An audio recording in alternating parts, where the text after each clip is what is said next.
Две лица се представувале како наблюдувачи иако не биле вклучени во изборите. Пријави за агитирање при гласање, а двајца уапсени за изборен подкуп, гласачки ливчиња испечатени без логото на партијата. Изборите поминуваат мирно, тврдат од МВР и обвинителството, а на терен е засилено присуството на полицијата за да се осигура мирен изборен ден. Во 9 часот во Прилеп полициски службеници од ОВР Прилеп во врска со кривично дело подкуп при избори и гласање ги лишија од слобода БХ и ДС од Крушево. Во врска со истиот настан во полициска станица во Прилеп повикани се 5 лица од Крушево со престој во Прилеп.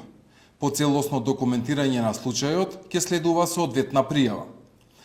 Регистрирани се и неколку пријави за агитирање при гласање на повеќе места, но по превземени мерки до овој момент не се потврдени наводите од пријавите.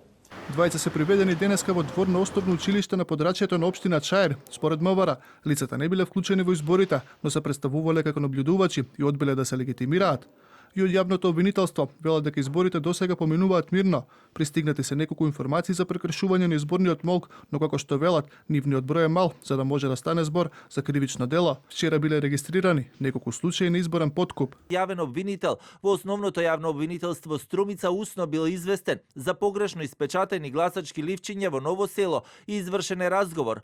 Известена е Државната изборна комисија да го смени материјалот, но нема елементи на кривично дело. Во текот на вчерашниот ден поединечни настани со наводи за изборен подкуп се евидентирани во основното јавно обвинителство Велес, Ојо Прилеп, Ојо Крива Паланка, Ојо Свети Николе. Изборни нерегуларности пријавени во општина Центар. Гласачките листови на независни заедно испечатани без логото на партијата. Обвинуваат дека нивните кандидати се дискриминирани и ставени во неравноправна положба.